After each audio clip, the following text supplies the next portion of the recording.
జగన్మోహన్ రెడ్డి గారు సమర్థుడు. ఆయన పార్టీని మేనేజ్ చేసుకోగలడు. నేనొక్కటే ఆయన్ని అభ్యర్థిస్తున్నాను. చుట్టుపక్కల ఉండేటటువంటి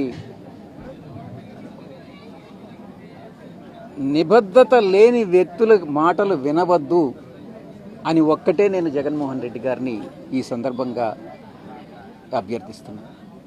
వారి మాటలు, నిబద్ధత లేని వ్యక్తుల మాటలు, చుట్టూ ఉన్నటువంటి వాళ్ళ మాటలు విని ఆయన తప్పుదారి పట్టించుకోవద్దు అని నేను విన్నవించుకుంటా ఉన్నాను.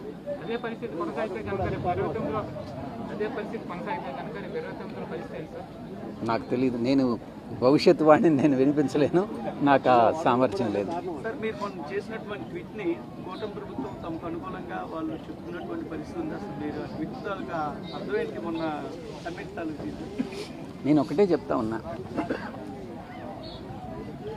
చాలా ముఖ్యమైనటువంటి విషయం.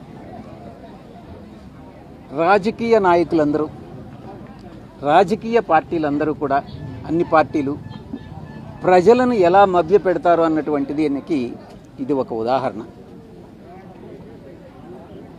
మీరు 1995 నుంచి 2004 వరకు చంద్రబాబు నాయుడు గారు ముఖ్యమంత్రిగా అప్పట్లో సమైక్య ఆంధ్రప్రదేశ్ని పరిపాలించడం జరిగింది. అప్పట్లో నాకు తెలిసి 3, 5 బిజినెస్ సమ్మిట్లు పెట్టారు ఆయన.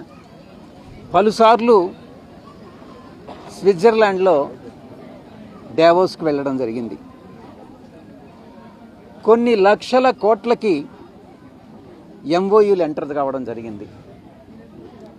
ఆ తరువాత మళ్ళీ తిరిగి 2014లో బాబు గారు అధికారంలోకి వచ్చారు. 2019 వరకు పరిపాలన చేశారు. అప్పుడు కూడా నాకు తెలిసి ఒక 2, 3 సమ్మిట్లు పెట్టడం జరిగింది. నాకు గుర్తుండేంత వరకు 13 లక్షల కోట్ల రూపాయల ఎంఓయూలు ఎంటర్ కావడం జరిగింది. ఆ తర్వాత వైఎస్ఆర్సీపీ అధికారంలోకి వచ్చింది 2019లో, 2024 వరకు పరిపాలించింది. అప్పుడు కూడా నాకు తెలిసి ఒక 2 సమ్మిట్లు జరిగాయి. ఈ యొక్క కరోనా పోయిన తర్వాత వైఎస్ఆర్సీపీ హయాంలో కూడా ఇదే రకంగా కొన్ని లక్షల కోట్ల రూపాయల ఎంఓయూలు ఎంటర్ కావడం జరిగింది. ఈ ఎంఓయూల తంతంతా కూడా ఈ ఇన్వెస్టర్ సమ్మిట్ ఏదైతే ఉందో ఇదంతా కూడా ఒక మిథ్య, ఒక ఫార్స్.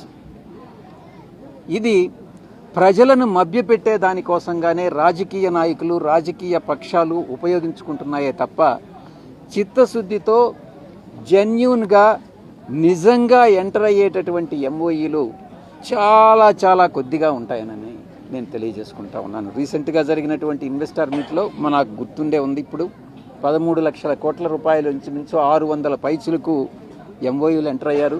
నేను ట్వీట్ కూడా చేశాను. ఆ ట్వీట్ని ఎవరు ఏ రకంగా అన్వయించుకున్నా నాకైతే అభ్యంతరం లేదు.